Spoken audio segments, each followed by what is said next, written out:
Myth number 8, patient को बेहोश रख के हम उनसे कुछ छुपा रहे हैं और उनको टॉर्चर हो रहा है। नहीं, रियलिटी इससे बिल्कुल अलग है। सेडेशन और पेन किलर्स का पर्पस है पेशेंट को कंफर्ट देना, उनकी एंजाइटी कम करना और उन्हें ट्यूब खींचने से बचाना। कभी कभी हाथ पे सॉफ्ट रेस्ट्रेंट्स लगाते हैं ताकि पेशेंट नींद में ट्यूब ना निकाल ले। ये टॉर्चर नहीं, सेफ्टी मेजर होता है। हम इंटरनेशनल गाइडलाइंस फॉलो करने की कोशिश करते हैं, जिसमें सेडेशन को मिनिमम इफेक्टिव डोज पे रखना, रोज इवैल्यूएट करना और जरूरी ना हो तो कम करना शामिल है। Comorbid conditions like diabetes, hypertension, asthma, chronic airway obstructive airway disease, chronic kidney disease, heart disease जैसे फैक्टर्स एडवर्स इवेंट्स बढ़ा सकते हैं।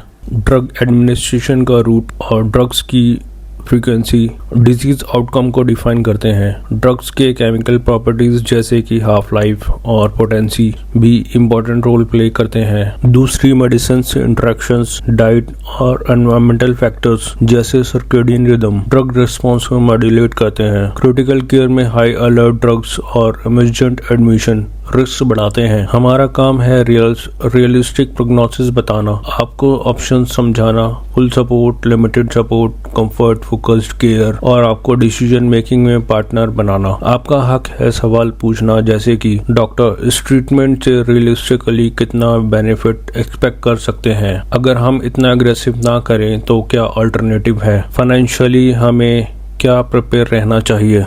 मिथ नंबर 9, विजिटिंग रेस्ट्रिक्टेड है मतलब कुछ छुपा रहे हैं। आईसीयू में स्पेस कम होता है और इन्फेक्शन का रिस्क हाई होता है।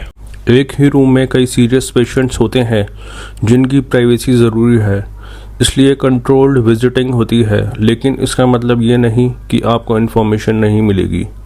आप हमेशा ड्यूटी डॉक्टर से अपडेट मांग सकते हैं और मेजर डिसीजंस के टाइम पे डिटेल्ड काउंसलिंग एक्सपेक्ट कर सकते हैं।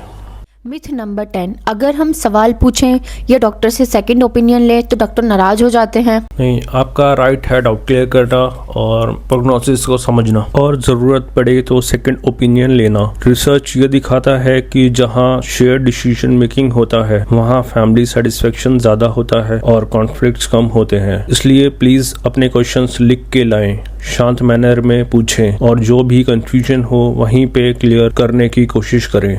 अब एक सेंसिटिव पॉइंट है, पैसे यानी कि खर्चा आईसीयू में कितना आने वाला है। आईसीयू महंगा होता है, इसमें कोई डाउट नहीं है। रीजन सिंपल है, 24/7 trend staff, costly medicine, machines, diagnostics, infection control सब मिलके कॉस्ट बढ़ाते हैं। इंडियन डेटा भी यही दिखाता है कि बहुत फैमिलीज को आईसीयू के खर्चे के लिए सेविंग्स तोड़नी पड़ती है, लोन लेना पड़ता है। यहाँ दो एक्सट्रीम मिथ्स मिलते हैं, जितना ज्यादा पैसा डालेंगे उतना गारंटी मिलेगा, ऐसा नहीं है। एक बात समझने की ये है कि आपको अपने बजट के हिसाब से हॉस्पिटल चूज करना होगा, बिकॉज डॉक्टर्स सभी हॉस्पिटल्स में लगभग एक जैसे होते हैं। फर्क सिर्फ हॉस्पिटल की फैसिलिटीज का और उससे जुड़ी हुई सर्विसेज का होता है। मीन टू से कि जब फैसिलिटी होगी तभी सर्विस दी जाएगी। फॉर एग्जांपल्स, कुछ अच्छे हॉस्पिटल्स होते हैं बट उनमें इन हाउस सीटी स्कैन या एमआरआई की फैसिलिटी नहीं होती। ऐसे में सिक पेशेंट को आउटसाइड सेंटर पे एम्बुलेंस के जरिए ले जाया जाता है। कुछ केसेस में ऐसा करना रिस्की भी हो सकता है। अगर इन हाउस सीटी स्कैन या एमआरआई की फैसिलिटी अवेलेबल है तो ये ज्यादा बेटर है। अगर पैसे बचाने के लिए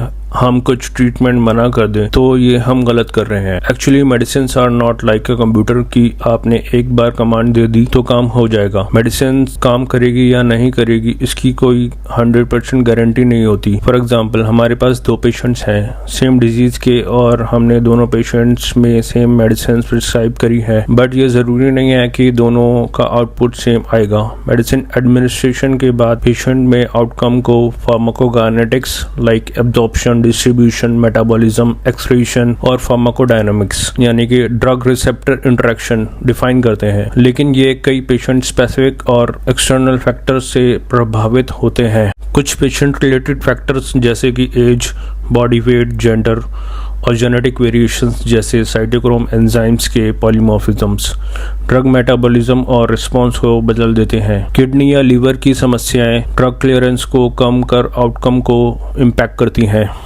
एंड में एक बात, जब कभी कोई अपना आईसीयू में एडमिट होता है ना, तो फैमिली सिर्फ मेडिकल इंफॉर्मेशन नहीं, इंसानियत, एम्पैथी और ट्रस्ट भी ढूंढती है। अगर कभी आपको आईसीयू का एक्सपीरियंस मिलता है या आपके आसपास किसी का होता है तो इन मिथ्स को ध्यान रखिए।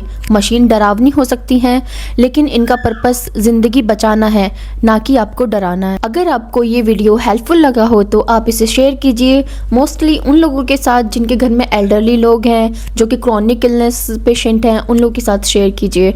अगर आपको हमारी वीडियो पसंद आई हो तो चैनल को सब्सक्राइब कीजिए और कमेंट में लिखिए आपने आईसीयू के बारे में कौन से मिथ सुने हैं और आपको कौन सा मिथ सबसे ज्यादा आई ओपनिंग लगा है। मैं कोशिश करूंगा आपके क्वेश्चंस पे सेपरेट वीडियोस बनाने की, like ventilator step by step, death versus coma, या आईसीयू के बिल्स कैसे प्लान करने हैं, उससे रिलेटेड हम वीडियो आपके लिए अलग से बना सकते हैं। धन्यवाद, खुश रहिए, खुशहाल। Please do like and subscribe our channel. अगर आपकी फैमिली में कोई आईसीयू में एडमिट है और बहुत ज़्यादा क्रिटिकल है तो आप नीचे दिए गए व्हाट्सएप नंबर पे पेशेंट की डिटेल शेयर करके सेकंड ओपिनियन ले सकते हैं।